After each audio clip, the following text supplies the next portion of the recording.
Do you struggle with rising up in the downswing? Video is going to help you stay down through impact.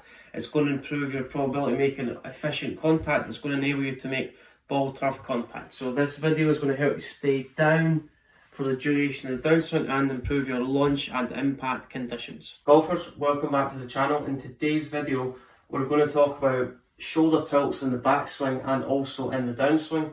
So one of the biggest things we do see on a regular basis with people who struggle with the backswing is if you think about the correlation between your shoulders and also the middle of your sternum. So what we do see is kind of flow number one. If you think about where your left shoulder is located compared to your right shoulder, we want the left shoulder to go down in the backswing and the right shoulder to go up. So I almost feel like my left shoulder gets closer to the ground. So my left side of my spine is getting closer to the ground. If the ribcage are compressing, that's going to cause the left shoulder to get a little bit lower compared to the right shoulder. And that's what sets the club up in a steeper position going back. As we come back into impact, that angle is going to reverse. So my right shoulder is going to go down. That would create a little bit more of a right side crunch, more right side bend flexion. And then my left shoulder is going to go up through impact. That enables us to stay a little bit centered in the backswing and also the downswing. One of the biggest things we do see is if you put the club against your shoulders again, as people start to rotate, the left shoulder elevates a little bit too abruptly. So instead of the left shoulder going down, you start to see that left shoulder rising up. So that left shoulder is going to go up towards the sky. The right shoulder is at the same angle as the left shoulder. The club gets relatively flat. So essentially what's going to happen from there, for compensation, if your shoulder plane is relatively flat in the backswing, where your hands get quite low relative to where your shoulders are located, you're going to have to really drive this left shoulder down and the grip end of the club down a little bit too abruptly to get back to the golf ball. And that's what's going to cause the shaft to get relatively steep. So to stay down a little bit more through impact, you need to understand how your shoulders need to tilt. Bring the club to the top. We see this left shoulder elevate towards the sky a little bit too early. So left shoulder starts to elevate. Pressure is in between my feet, about your head and also the middle of your sternum. That's your centre of mass. Your centre of mass, body weight gets a little bit too far outside both feet. And that's what causes you to sway behind the golf ball. That's what causes the left shoulder to elevate a little bit too abruptly. So if we get too far behind the golf ball in the backswing, to get back to the golf ball in the downswing, we have to really slide our lower body laterally. So your left hip is going to go towards the target, but it's going to stay towards the target. It's not going to go around the corner. And that lateral motion is replaced by a rotational motion. Not elevating your left shoulder towards the sky too early. That is kind of like a death move within the golf swing, where we don't create any elevation at the hands. The shaft pitches really shallow and flat in the backswing. Then as we start to rotate, so shoulders rotate flat, as we start to rotate, shaft steepens because my left shoulder is driving too aggressively and abruptly towards the golf ball in the downswing, and then the shaft gets too far ahead of my right shoulder. What we need to do to stay down a little bit more through impact in the downswing, we have to sort out the backswing first. We can't sort the impact in the downswing first until we've sorted the backswing. To get your left shoulder to point a little bit more in between your feet, where your hip is, and also your pelvis, your right hip is going to start to rotate behind you. So the right side of my pelvis goes up. That's a combination of my right leg starting to straightening and all the pressure going into my right heel. So as you can see, my knees change flex. Left knee is going to flex a bit more than the right knee. So left knee is going to go down, right knee is going to go up. That's going to enable the right hip to go up and back. Left shoulder is going to feel like it's down. That left shoulder is going to feel like it gets closer to your left hip. Right shoulder feels like it elevates towards the sky. My chest is going to feel like it's closer to the ground than what it was before. As we rotate into the backswing, my right hip's going to go up and back. You should start to see that I create a gap with the window behind me. Close that gap in the window behind you. You want to feel like you maintain that gap. So I almost feel like my right hip's pushing up and back through that leg starting to extend. I don't want to close that gap with the window behind me.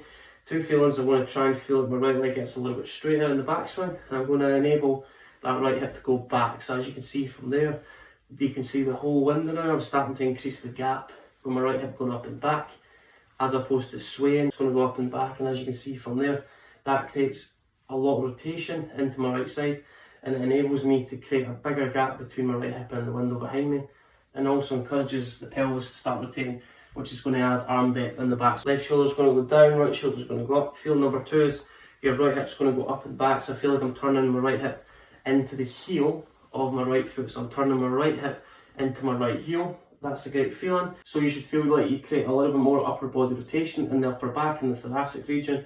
The pressure should go a little bit more into your right heel. Come into impact, there's going to be a slight reverse where my right shoulder is going to go down, my left shoulder is going to go up. Pelvis is going to rotate to the right in the backswing.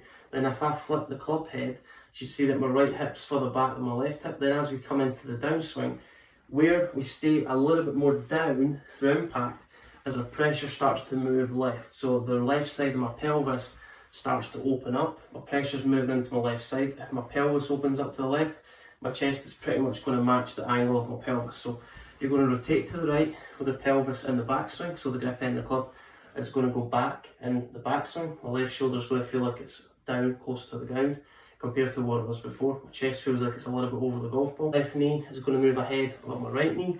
So my left knee is peeling away from my right knee and my left hip are going to open up. The pressure is going to move into the left foot first. From there, that's going to push the left knee and the left hip back the way. So two feelings of impact. You're going to try and get your right shoulder closer to the ground, and I'm going to try and get my left hip out of the way. That left side of the pelvis, normal pressure moving into my left side, is going to keep the chest a little bit more down, and it's also going to enable me to push my hips back in the downswing, and that's going to enable my chest to stay a little bit more down. And the club down towards the ground in the back, so left shoulder down, right shoulder up.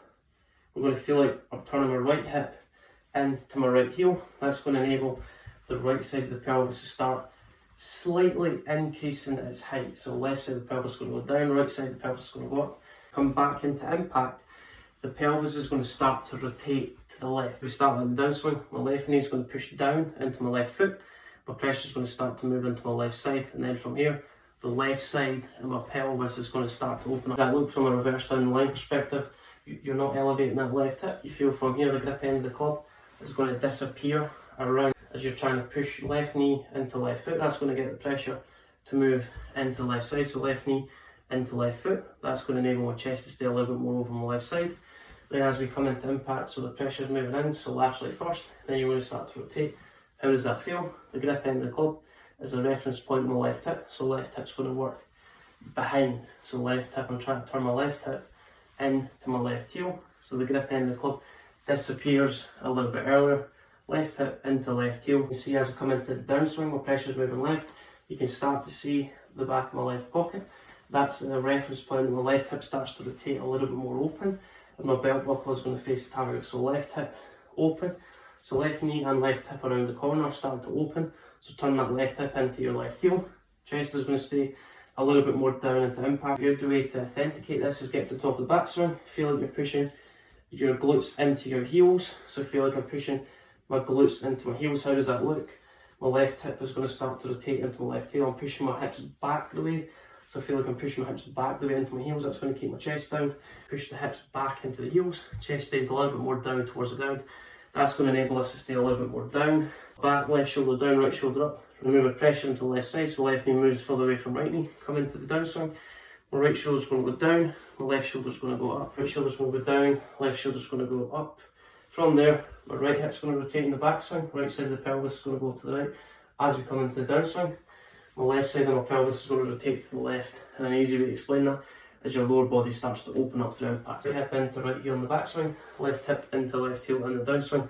Chest stays a little bit more down towards the ground, and that's going to enable you to transfer your weight onto your left side and create that ball turf contact. If you've got any thoughts and questions regarding that, please feel free to comment below. If there's anything you're struggling with within your game at this moment in time, with any future content you'd like to see published on my channel in the coming weeks.